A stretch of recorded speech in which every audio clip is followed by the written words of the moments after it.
बिस्मिल्लाहिर्रहमानिर्रहीम अस्सलाम वालेकुम। Lecture number 5 subject statistic class second year page number 17। बेटा जिन बच्चों को चैप्टर की समझ नहीं लग रही, जो आज हम थ्योरी में क्वेश्चन नंबर 16 पढ़ेंगे, वो अच्छी तरह से प्रिपेयर कर लें तो आपको पूरे चैप्टर की समझ लग जाएगी। ये पूरा चैप्टर इस क्वेश्चन पे डिपेंड कर रहा है। अगर ये क्वेश्चन की स्टेट समझ लग गई है आपको क्वेश्चन नंबर 16 की, तो आपका पूरा चैप्टर आपको इजीली समझ आ जाएगा।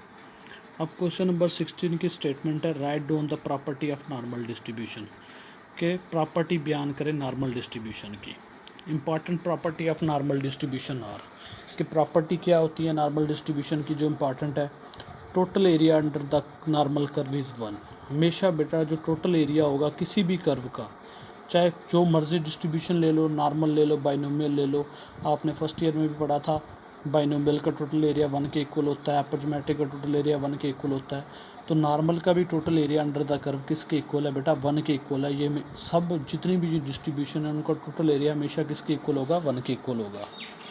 सेकंड 2 स्टेप है बेटा, mean mu and variance sigma square are parameter of normal distribution के। पैरामीटर 2 पैरामीटर होते हैं नॉर्मल डिस्ट्रीब्यूशन के, एक मीन जिसे हम म्यू कहते हैं और एक वेरिएंस जिसे हम सिग्मा स्क्वायर कहते हैं। ये हमने पहले भी डिस्कस की है। थर्ड है, it is unimodal and bell shape.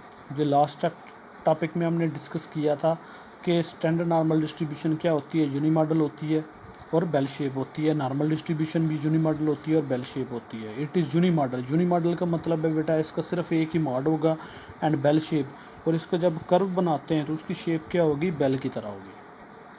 It is symmetrical. ये डिस्ट्रीब्यूशन क्या होती है बेटा, सिमेट्रिकल होती है। सिमेट्रिकल का मतलब क्या है कि मीन मीडियन और मॉड आपस में क्या होंगे, बराबर होंगे। ये हमने पहले भी पढ़ा हुआ है। उसके बाद को 5 है बेटा, मीन डेविएशन। ये आप क्वेश्चन में पढ़े हो कि मीन डेविएशन का फार्मूला किसके इक्वल होता है, 0.67979 सिग्मा के इक्वल होता है। सिग्मा, इसको बेटा सिग्मा 2 पाई का स्क्वायर रूट की जजर भी ले सकते हैं। अप्रॉक्सीमेटली 4/5 के भी इक्वल होता है सिग्मा इन नॉर्मल डिस्ट्रीब्यूशन। ये मीन डेविएशन की वैल्यूज़ हैं, ये इसके इक्वल होता है। ये बेटा आपको याद रखना पड़ेगा। उसके बाद है क्वार्टाइल डेविएशन, जिसे हम QD कहते हैं। तो बेटा इसका ये वैल्यूज़ होती है 0.6745 सिग्मा। ये आपने क्वेश्चन में पढ़ा हुआ है। अप्रॉक्सीमेटली ये 2/3 सिग्मा के इक्वल भी होता है नॉर्मल डिस्ट्रीब्यूशन, क्योंकि जब आप 2 को 3 पे डिवाइड करोगे तो यही 0.6745 आएगा, और ऊपर वाले में जब 4 को 5 पे डिवाइड करो वही आता है 0.7979 आता है। 2 अगर 2 डिवाइड बाई पाई की जगह पे उसकी वैल्यू पुट करवा के 2 को पाई की वैल्यू पे डिवाइड करके इनकी अगर जजर निकालें तो बेटा वही 0.7979 आएगा। ये आपको याद रखनी पड़ेंगी वैल्यूज़। उसके बाद 7 स्टेप है इसका बेटा कि म्यू 4 के जो 4 मोमेंट्स होता है इसका किसके इक्वल होता है, 3 म्यू की 2 की पावर 2 के इक्वल होता है। और इसको हम ऐसे भी लिख सकते हैं, mu 4 is equal to 3 sigma की पावर 4 भी लिख सकते हैं। क्यों लिख सकते हैं, क्योंकि म्यू 2 किसके इक्वल होता है, सिग्मा स्क्वायर के इक्वल होता है। उसके बाद 8 है बेटा कि बीटा 1 इज इक्वल टू 0, कि इसका बीटा 1 हमेशा क्या होगा, 0 होगा, and beta 2 is equal to 3, और बीटा 2 किसके इक्वल होता है, 3 के इक्वल होता है नॉर्मल डिस्ट्रीब्यूशन। उसके बाद 9 स्टेप है बेटा, all odd order moments about mean are 0, कि जो odd order moments about mean होंगे वो हमेशा किसके इक्वल होंगे, 0 के इक्वल होंगे। ऑड क्या होते हैं बेटा, 1 3 5 7 9 11 13 15 17, ये हमारे पास ऑड वैल्यूज़ होती हैं। Odd order moments about mean are 0, तो mu 1 is equal to mu 3 is equal to mu 5, so on. जितनी भी ऑड ऑर्डर्स हैं वो सारे किसके इक्वल होंगे बेटा, 0 के इक्वल होंगे। The distance of Q1 and Q3 is equal from mean. जब बेटा कर्व बनाते हैं तो सेंटर में हमारे पास म्यू आता है, Q1 लेफ्ट साइड पे लाई करता है, Q3 राइट साइड पे लाई करता है। तो म्यू से Q1 या Q3 का डिस्टेंस हमेशा क्या होगा, बराबर होगा। For example Q3 minus mu is equal to mu minus Q1, ये किसके इक्वल आएगा बेटा, ये 0.6745 के इक्वल आएगा। इन नॉर्मल डिस्ट्रीब्यूशन के नॉर्मल डिस्ट्रीब्यूशन में Q1 किसके इक्वल होता है, ये हमने फार्मूला पढ़ा था। Q1 का किसके इक्वल होता है, म्यू माइनस 0.6745 सिग्मा के, और Q3 किसके इक्वल होता है, म्यू प्लस 0.6745 सिग्मा के इक्वल होता है। ये बेटा वैल्यूज़ आपको याद रखनी पड़ेंगी। ये वैल्यूज़, ये क्वेश्चन अगर आपको 16 प्रॉपर्टीज़ याद हो जाती हैं तो आपको क्वेश्चन में कोई प्रॉब्लम नहीं होगी। उसके बाद नेक्स्ट है बेटा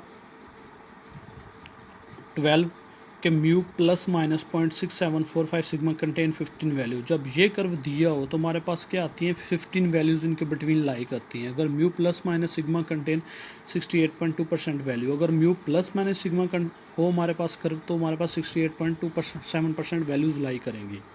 अगर म्यू प्लस माइनस 2 सिग्मा हो तो हमारे पास 95.44% वैल्यूज़ लाई करेंगी। अगर म्यू प्लस माइनस 3 सिग्मा हो तो हमारे पास 99.73% वैल्यूज़ लाई करेंगी। उसके बाद है 13 step, normal curve is asymptotic to X axis. अब समटोटिक का मतलब क्या होता है, जब हम कर्व बनाते हैं तो जो कर्व की लाइन होगी, जो नीचे वाली लाइन है जो हम एक्स एक्सिस पे ड्रा करते हैं, तो उसको कभी भी टच नहीं करेगी। Normal curve is asymptotic to X axis, कभी भी एक्स एक्सिस को टच नहीं करेगा। Maximum ordinate at mean mu, कि जो मैक्सिमम ऑर्डिनेट होता है नॉर्मल डिस्ट्रीब्यूशन का, वो इक्वल होता है 1/सिग्मा 2 पाई के स्क्वायर रूट के इक्वल होता है। उसके बाद बेटा नेक्स्ट क्वेश्चन है हमारे पास question number 49, page number 49, question number 6।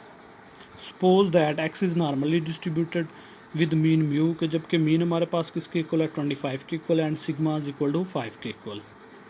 और फर्स्ट पार्ट उसने पूछा है फाइंड Q1 एंड Q3। हमने क्या मालूम करना है, Q1 और Q3। हमने अभी पढ़ के आए हैं Q1 और Q3 के फार्मूले के। Q1 किसके इक्वल होता है, म्यू माइनस 0.6745 सिग्मा के इक्वल होता है, और Q3 हम अभी पढ़ के आए हैं कि वो किसके इक्वल होता है, म्यू प्लस 0.6745 सिग्मा के इक्वल होता है। सेकंड पार्ट उसने कहा है कि मीडियन हमने मालूम करना है। बेटा अभी हमने पढ़ा है कि नॉर्मल डिस्ट्रीब्यूशन क्या होती है, सिमेट्रिकल होती है, कि मीन मीडियन मॉड आपस में बराबर होते हैं। थर्ड है बेटा द मीन डेविएशन, क्या हमने मीन डेविएशन पढ़ना है। तो अभी बेटा हम मीन डेविएशन की वैल्यूज़ पढ़ के आए हैं कि मीन डेविएशन किसके इक्वल होता है, जिसे हम MD कहते हैं, 0.7979 सिग्मा के इक्वल होता है, या सिग्मा 2 डिवाइडेड बाई पाई का स्क्वायर रूट के इक्वल होता है, या 0.4/5 सिग्मा के इक्वल होता है। तो अब बेटा इसको सॉल्व करना बहुत ईजी हो जाएगा। सबसे पहले फर्स्ट पार्ट है कि हम Q1 और Q3 मालूम करेंगे। Q1 का बेटा फार्मूला क्या होता है, म्यू माइनस 0.6745 सिग्मा, और Q3 का फार्मूला क्या होता है, म्यू प्लस 0.6745 सिग्मा। तो जस्ट क्या करना है, म्यू और सिग्मा की वैल्यूज़ को सॉल्व करने के लिए बेटा एक म्यू चाहिए, एक सिग्मा चाहिए। दोनों हमारे पास क्वेश्चन में उसने गिवन दे दिए हैं। म्यू की जगह पे म्यू की वैल्यू पुट करवाएंगे, सिग्मा की जगह पे सिग्मा की वैल्यू पुट करवाएंगे। फर्स्ट सबसे पहले हम Q1 को सॉल्व करते हैं। तो म्यू की जगह पे उसकी वैल्यू 25 आ गई, माइनस 0.6745 एज इट आ जाएगा। सिग्मा की जगह पे उसकी वैल्यू 5 आ जाएगी। तो क्या करना है बेटा, 5 को मल्टीप्लाई करवाना है 0.6745 के साथ। जो आंसर आएगा उसको 25 में से माइनस कर देना है, तो 21.6275। तो Q1 की वैल्यू हमारे पास क्या आ जाएगी, 21.6275 आ जाएगी। उसके बाद Q3 है बेटा। Q3 का फार्मूला पढ़ा था कि म्यू प्लस 0.6745 सिग्मा के इक्वल होता है। इसमें भी जस्ट क्या करना है, म्यू और सिग्मा की वैल्यू पुट करवानी है। दोनों वैल्यूज़ हमारे पास गिवन है, म्यू 25 और सिग्मा 5 है। म्यू की जगह पे 25 आ जाएगा, प्लस का sign as it, 0.6745 as it आ जाएगा। सिग्मा की जगह पे उसकी वैल्यू 5 आ जाएगी। 5 को मल्टीप्लाई करवाना है 0.6745 के साथ। जो आंसर आए उसमें 25 ऐड कर देना है, तो बेटा Q3 निकल आएगा 28.3725 के इक्वल। उसके बाद सेकंड है बेटा मीडियन हमने मालूम करना है कि we know that a normal distribution mean is equal to median is equal to mode. क्या हम जानते हैं कि नॉर्मल डिस्ट्रीब्यूशन का मीन मीडियन मॉड आपस में बराबर होता है। अगर मीन बेटा 25 है तो मीडियन भी क्या हो जाएगा, 25 हो जाएगा। उसके बाद थर्ड पार्ट है इसका मीन डेविएशन, जिसे हम MD कहते हैं। अभी हमने फार्मूला पढ़ा था कि मीन डेविएशन किसके इक्वल होता है, 0.7979 सिग्मा के इक्वल होता है। तो बेटा 0.7979 एज इट आ जाएगा। सिग्मा की जगह पे उसकी वैल्यू 5 पुट करवा देंगे। 5 को बेटा मल्टीप्लाई करवाएंगे 0.7979 के साथ, तो हमारे पास मीन डेविएशन निकल आएगा 3.9895। बेटा इस चैप्टर को समझने के लिए जो अभी क्वेश्चन नंबर 16 पढ़ा है, इसको याद कर लो, आपका पूरा चैप्टर इजीली सॉल्व हो जाएगा। ये पूरा चैप्टर, क्योंकि यही फार्मूले जो प्रॉपर्टीज़ हैं नॉर्मल डिस्ट्रीब्यूशन की, यही हम क्वेश्चन में यूज़ कर रहे हैं। पिछले हमने जितने भी 5 क्वेश्चन यूज़ किए उनमें यही प्रॉपर्टी यूज़ हो रही है। अगर आप प्रॉपर्टी को अच्छी तरह से प्रिपेयर कर लेते हो तो आपको क्वेश्चन में कोई प्रॉब्लम नहीं होगी। ओके बेटा, अल्लाह हाफिज़।